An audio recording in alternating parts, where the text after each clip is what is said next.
Welcome back. We are talking to Taryn Gill. She is the founder of The Perfect Hair. We've just been talking to her about how the business was established, the product ranges, and how she differentiates herself, or the business differentiates itself in a very competitive South African market, which has got a combination of both international and local competitors vying for the same market. Let's now use that as an entree into this segment, which is really around the retail space. And the shelf space is pretty much the war zone where it all happens. It's about, you know, how much space and where on the shelf it is, and what kind of sort of advertising support you get around that. Right. I call it the shampoo shelf war. Yes. The struggle is real. Yes. What we've done as a small business to try to avoid being beaten out of the market too quickly and too soon is we've looked for channels that aren't so cluttered. So our first 2 years have been spent building experiences in salons, partnering with chains like Sorbet, partnering with department stores like Edgar's, who traditionally don't sell hair care, gives you a little bit more room to reach this woman without her being too overwhelmed with 10 choices, you know. And Edgar's was a nice fit for us. We're the only product that goes to market in glass. Which meant we could go to a few select department stores and sell quite nicely alongside cosmetics and fragrance. It gave us another point of differentiation there as well. And now that we're finally ready to really kind of bite the apple and go quite hard into the bigger chains like Clicks and Dis-Chem, where you're going to see a hell of a lot of fierce competition at shelf point, I think there we start to change tack. There we start to manufacture in plastic tubes. There we start to create more mass market ranges suitable for kids and that kind of thing. So there we start to tweak the brand a little to go into those harder environments, because it really is tough. What are some of the other challenges that you've been experiencing now? I think for small brands, the biggest hurdle would be that first step into a formal supply retail chain.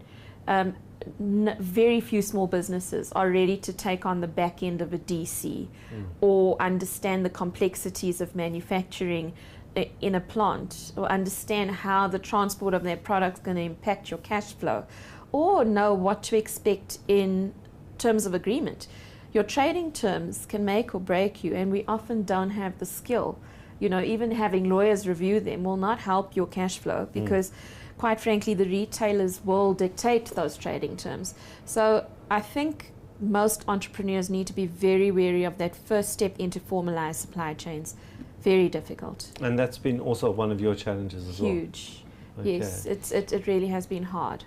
Okay, so the other in terms of brand, getting your brand out there, you spoke earlier on about the fact that you weren't shy to use a lot of social media. Any other, because quite frankly all your big brands are using above the line media, right, which is expensive. Too expensive. It's too expensive, right? Yes. So the use of the salons is a way in to build brand recognition. Definitely, and that's the touch point. That's the smell, the sniff, the application to hair and skin. All will happen in an in-store activation or in a salon, and those steps I think are really key to making sure that you're not completely foreign when you get to the shampoo shelf war. Because by the time you get to that shelf war, you need to have a certain amount of equity and market voice, or else you really will struggle. It will be difficult to find shelf space. Essentially, you want the retailer to come to you. I met Herman Mashaba years ago, and just his learnings on Black Like Me, a completely different product, completely different point of entry or market strategy. But what was essential was, he said to me, you have to build share voice. You have to build some form of loyalty around this brand before you hit that shelf, just to cushion the blow of what happens when you get there. And he said, in an ideal situation, the retailer will come to you. And what we found is, of the 3 retailers we are now going into this year, 2 of which have come to me, which we think is a good move, because now we can see that they see value in us being on the shelf. And then also all the logistics around actually supporting distribution, your you know, send backs, you know, and all that kind of stuff. Have you got that all in place, or have you outsourced that to a distribution company? Everything has to be outsourced at that point, because the minute you exceed a certain amount of units per month, the minute you upscale and you reach the point where your own studio or your own little warehouse can't handle it, you actually need to be able to get into the back end of a Sorbet salon or an Edgar's department store or a Dis-Chem or a Clicks via a warehouse that is accustomed to that process. And I think a lot of small businesses will shy away from the expense of that.